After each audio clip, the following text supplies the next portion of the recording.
Hello, everyone. Good morning, good afternoon, and good evening, whatever the time is, and you're watching this lecture.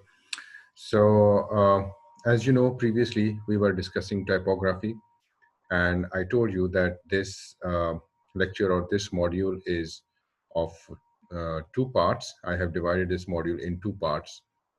So initially we discussed typography, and today we'll discuss historical background and how different fonts and typography work. So let's go to our presentation. So we discussed typography in previous lecture, part one. Today we'll discuss part two. So historical background of typography. It's very interesting uh, that some historians say that serifs began as embellishments chalised on letter by Roman craftsmen. Hence the term Roman that describes the standard version of typeface. That's why you have probably seen Roman type fonts in your computers or in your writing softwares. While on the other hand, some researchers say that serifs were imitations of the flourishes that scribes made with quill's pen when they transcribed books. So most books were because handwritten before John Gutenberg's invention of movable types or the movable printers in Germany in the mid 15th century. Uh, Others say serifs was used to prevent cracks in stones or woods on which types were mounted.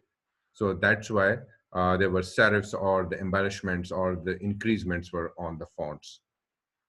So cracks tend to follow the grain of the material used. So serifs were cut at angle to the vertical or horizontal to reduce stress on the material. Again, it's very imperative to remember that before computerized typesetting, type was carved from block of woods and letter set in lead. So initially, types or these alphabets were carved from the blocks of woods, and later it's set in the lead. Type had to be strong to withstand the punishing process of page assembling and printing, because when you were assembling those types or those fonts together that were made of wood, there were a lot of pressure they need to put when they were printing. Then easy to read. Serif type is easy to read in the body text, so most of the newspapers preferred it because in 8 points or 9 points, its top and tails are better defined than the straight lines or sans serif type. That's why serifs are really good. Some of the most readable faces, a New Century School book, Bookman and Carlson book were originally designed for books.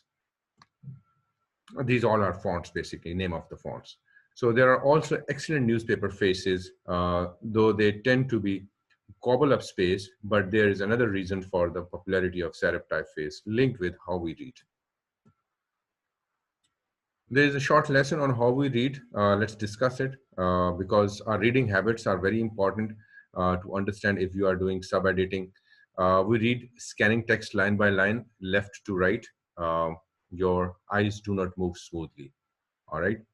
So I'm talking about English language because when you are writing in Urdu, obviously it moves from right to left. That's why all of the Urdu newspapers, they write right to left, and English newspaper write left to right side. So they move anywhere from 1 to 3 centimeter and pause for a fraction of second. And these pauses are called fixations. So when you take pause, we absorb information during the fixations, not during the scan. So you need to understand. We learn to read by recognizing the shapes of the words. So each word has an individual template or shape. So serifs help the eye to join letters and words. Serifs also give each word an individual shape. As you will see in next slide, you will notice that serif type has the most unique shape, while the capitals have block-like shape. Because the serif word shape is unique, it is easier to recognize and remember. Subs notice literal incidentally because the shape of the misspelled word clashes with the shape in our memory. So this is very important point. So if you see here, so research about word shape and reading explain why it is best to use lowercase type for the body text. Words in capitals are difficult to read because their shapes are so regular, they can easily be confused with other similar shapes.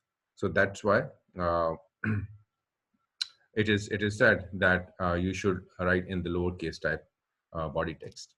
As a general rule, never set body type in capitals. I'm talking about the body of your news. So though they are useful for emphasis, and even then, never set more than a few words in capital.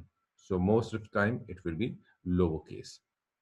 So they take up to 30% more space if you are using capitals compared with the same number of the words in lowercase. So when we read, we deduce meaning from the shape of the words and phrases, along with the context and our past knowledge.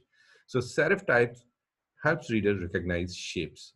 So basically, we are not reading newspaper, we are recognizing shapes. This is very interesting research. US researchers show that people read serif type about 7 or 8% faster than sans. All right. Serif type is also more legible on newspaper with long print runs. Characters remain easier to read despite the use of thin inks and relatively poor quality newsprint. The only exception applies to reverse type.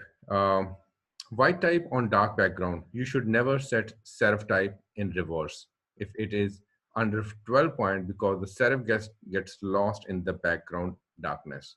Always use sans serif type for the smaller verses. Sans also reads more easily in the tiny sizes under 7 point. Finding optimum column width. Best size for the body text is basically, as a general rule, the best size for body text is somewhere between 8 point to 9 point. But again, it depends on the size of your newspaper print as well. So depending on the X height and the amount of leading the vertical space per line. So body type needs to be larger because type smaller than 8 point is difficult to read even for people with good eyesight.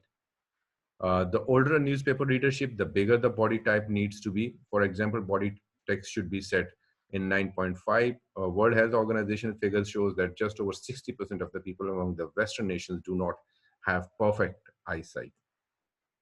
So typographers and designers should conduct a comprehensive survey in order to learn about their audience. So it is pointless designing a great look for a newspaper for the people who cannot physically read your newspaper. So this is very much important. And then the optimum column width also depend on the size of the body text selected. That means I am, because these all are technical terms. Those who have taken previous lectures, they exactly know what does mean by the column width, because news is written in columns. All right. So moving on next. So here's a simple formula of calculating the optimum width of your column. Set 1.5 alphabet length of the body type you intend to use. An alphabet length is the 26 lowercase characters set next to each other without spaces. So 1.5 alphabet length would be the 39 characters. For example, 1.5 alphabet length for 10-point Palatino would look like this.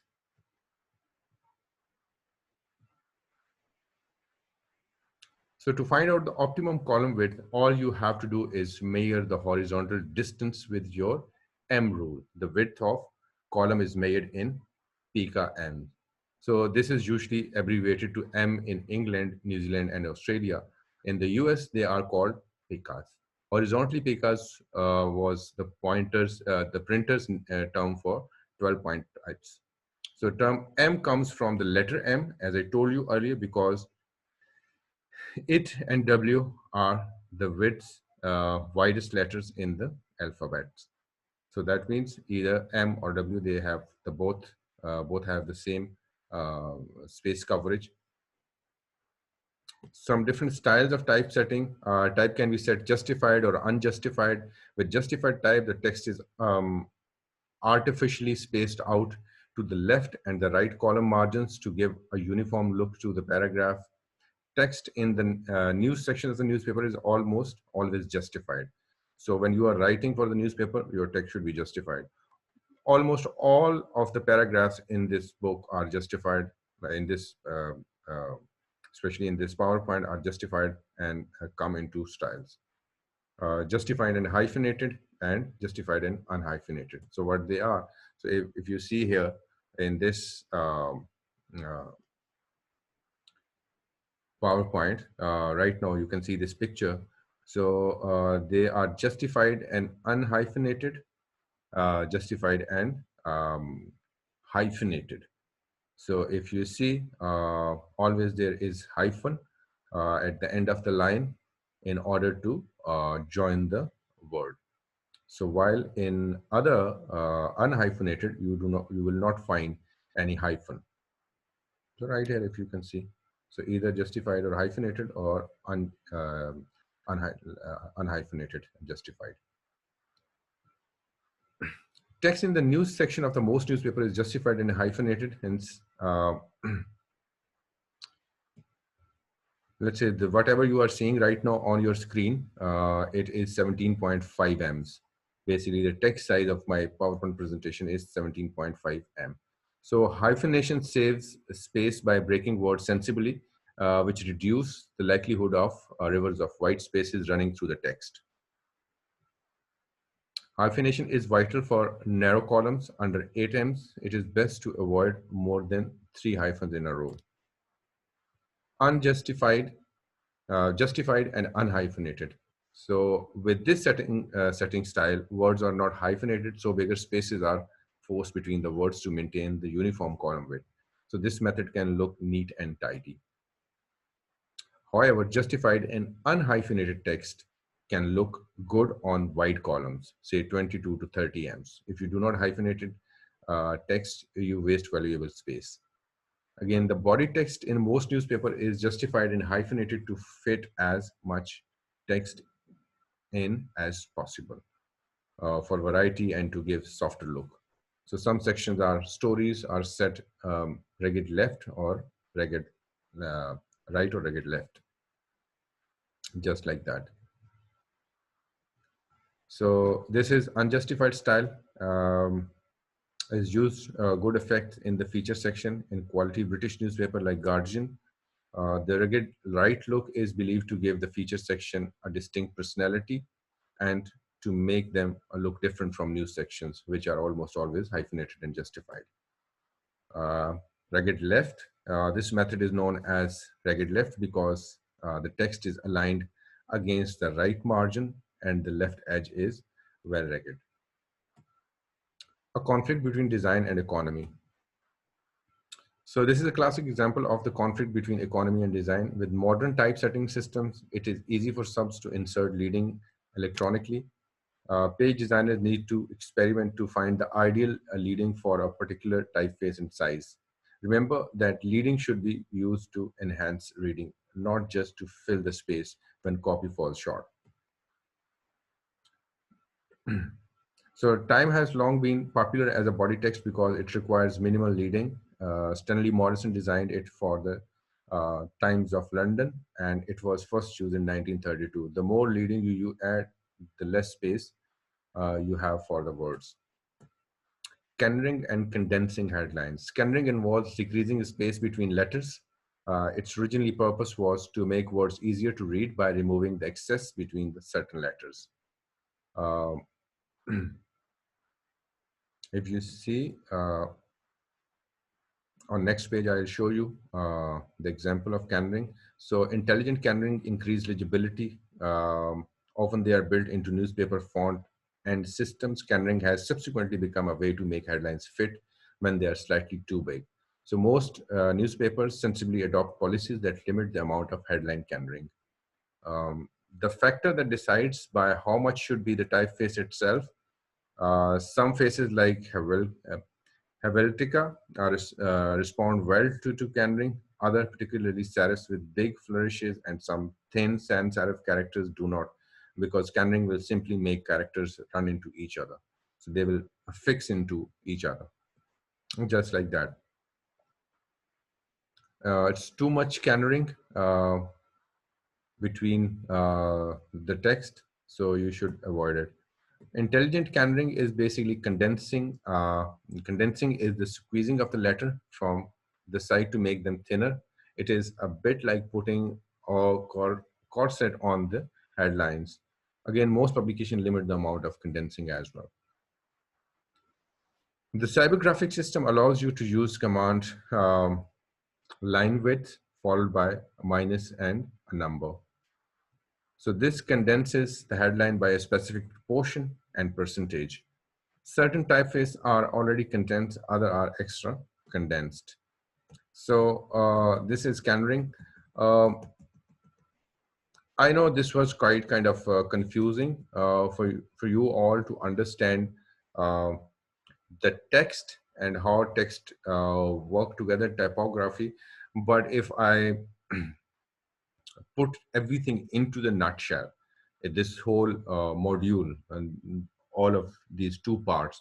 So I would say uh, that as a sub editor, obviously you are working with the vocabulary, with the words, sentences, sentence structure, etc., etc. Uh, but this extra knowledge of typography and design will give you an extra edge when you are designing your when you are writing for your newspaper or designing your page. So this is very important for sub-editors to know a little bit of typography and design as well. Like I told you that sub-editors are um, a little bit reporters as well, a little bit photographer as well, editor as well. So they do almost everything.